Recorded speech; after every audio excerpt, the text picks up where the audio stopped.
कृष्णाय वासुदेवाय हरे परमात्मने प्रणतक्लेशनाशाय गोविन्दाय नमो नमः। हरे कृष्णा कृष्णा कृष्णा हरे हरे, हरे राम राम राम हरे हरे। निर्जला एकादश व्रत महात्म्य कथा। निर्जला एकादशी निर्जल करनी चाहिए, जिसका नाम ही निर्जला है। कोई जल का पान नहीं करना चाहिए, कोई जल नहीं पीना, कोई फल नहीं खाना, कोई अन्न नहीं खाना। यहाँ तक लिखा है कि अगर जो मुख में पानी आ जाता है उसको भी नहीं घूटना चाहिए, उसको भी बाहर निकाल देना चाहिए। और दशमी के दिन शुद्ध शाकाहारी भोजन करें। लहसुन प्याज जो मादक पदार्थ है उसका सेवन नहीं करना चाहिए, ब्रह्मचर्य का पालन करना चाहिए। और एकादशी को प्रातः काल उठ करके भगवान विष्णु का पूजन करके और दिन भर निर्जल व्रत रखें। अगले दिन द्वादशी को प्रातः काल उठ करके फिर भगवान का पूजन करें।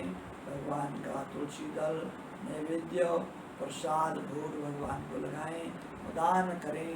ब्राह्मणों को दान दक्षिणा देने के पश्चात हो सके तो ब्राह्मण भोजन करावें, या वो ब्राह्मणों के निमित्त आटा चावल आदि राशन निकाल करके फिर स्वयं भोजन करें।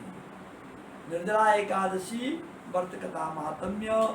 भीमसेन बोले, हे पितामह, अपने पितामह भीष्म पिता से बोले कि हे पितामह, सारे भाई युधिष्ठिर, माता कुंती, द्रौपदी, अर्जुन, नकुल, सहदेव सब लोग एकादशी का व्रत करते हैं, परंतु मैं एकादशी का व्रत नहीं कर सकता। और एकादशी के दिन अन्न नहीं खाना चाहिए, परंतु मेरे पेट में मृकोदर नाम की जो अग्नि है जिसके कारण से मैं भूखा नहीं रह सकता।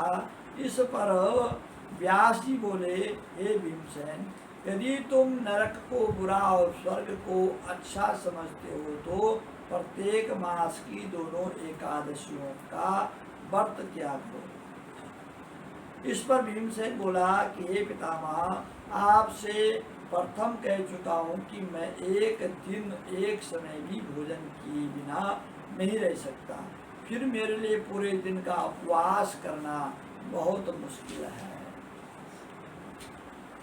बहुत कठिन है। मेरे पेट में अग्नि का वास है, जो अधिक अन्न खाने पर शांति होती है। यदि मैं प्रयत्न करूं तो वर्ष में एक व्रत अवश्य कर सकता हूं, अतः आप मुझसे कोई एक व्रत के बारे में बताइए जिसको करने से मुझे स्वर्ग की प्राप्ति हो। वेद व्यास जी बोले, हे वायुपुत्र, बड़े बड़े ऋषि और महर्षियों ने बहुत से शास्त्र आदि बनाए। यदि कलियुग में मनुष्य उन पर आचरण करे तो अवश्य ही मुक्ति को प्राप्त होंगे। उनमें धन बहुत कम खर्च होता है। उनमें से जो प्राणों का सार है उसको कहता हूँ कि मनुष्य को दोनों पक्षों की एकादशियों का व्रत करना चाहिए, इसमें उन्हें स्वर्ग की प्राप्ति होती है। भीमसेन, कृष्ण और मिथुन संक्रांति के मध्य में ज्येष्ठ शुक्ल पक्ष की एकादशी होती है। ज्येष्ठ मास का शुक्ल पक्ष और मिथुन की संक्रांति के बीच में निर्जला एकादशी का व्रत आता है। इस एकादशी के व्रत में अष्टांग और आचमन में जल वर्जित नहीं है, मात्र आचमन का जल ले सकते हैं, लेकिन आचमन में 6 मासी जल से अधिक जल नहीं होना चाहिए। इस आचमन से शरीर की शुद्धि हो जाती है। आचमन में 6 मासे से अधिक जल मद्यपान के समान है।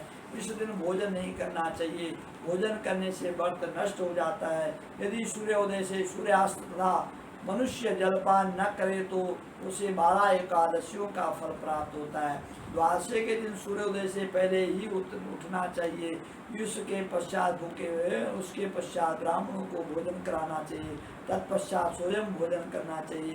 हे भीमसेन, स्वयं भगवान ने मुझसे कहा था कि इस एकादशी का पुण्य समस्त तीर्थों और दान के बराबर है। एक दिन निर्जला रहने से मनुष्य पापों से मुक्त हो जाता है। जो मनुष्य निर्जला एकादशी का व्रत करते हैं उनको मृत्यु के समय भयानक यमदूत नहीं दिखते। भगवान विष्णु के दूत स्वर्ग से आकर उनको पुष्पक विमान पे स्वर्ग लोग ले जाते हैं। संसार में सबसे श्रेष्ठ निर्जला एकादशी का व्रत है, अतः यत्न पूर्वक इस एकादशी का निर्जल व्रत करना चाहिए। ओम नमो भगवते वासुदेवाय मंत्र का जाप करना चाहिए। इस दिन गौ का दान करना चाहिए। एकादशी को भीमसेन या पांडव एकादशी भी कहते हैं। निर्जल व्रत करने से पहले भगवान की पूजा करनी चाहिए, उनसे विनती प्रार्थना करनी चाहिए कि हे प्रभु आज मैं निर्जल व्रत करना चाहता हूँ, इसके दूसरे दिन भोजन करूँगा, मैं इस व्रत को श्रद्धापूर्वक करूँगा, उससे मेरे सब पाप नष्ट हो जाएं। इस दिन एक बड़े वस्त्र से ढक करके स्वर्ण सहित दान करना चाहिए। जो मनुष्य इस व्रत के अंतराल में स्नान तप करते हैं उनको करोड़ों फल मिलता है, करोड़ों स्वर्ण दान का फल मिलता है। जो मनुष्य इस दिन यज्ञ होम आदि करते हैं उस के फल का कोई वर्णन नहीं है। इस निर्जला एकादशी के व्रत से मनुष्य विष्णु लोक हो जाता है। जो मनुष्य इस दिन अन्न खाते हैं उनको चांडाल समझना चाहिए, इसलिए एकादशी के दिन निर्जला एकादशी के दिन अन्न नहीं खाना चाहिए। हे कुंती पुत्र, जो पुरुष या स्त्री इस व्रत को श्रद्धा पूर्वक करते हैं उनको भगवान विष्णु की भक्ति की प्राप्ति होती है। और जो श्रद्धा भाव से भक्ति से अन्नदान फलदान गौ का दान ये सब काम करते हैं उनको उनकी मनोकामना पूर्ण हो जाती है। या सुख भोग करके अंतिम समय वह विष्णु लोक को प्राप्त हो जाते हैं।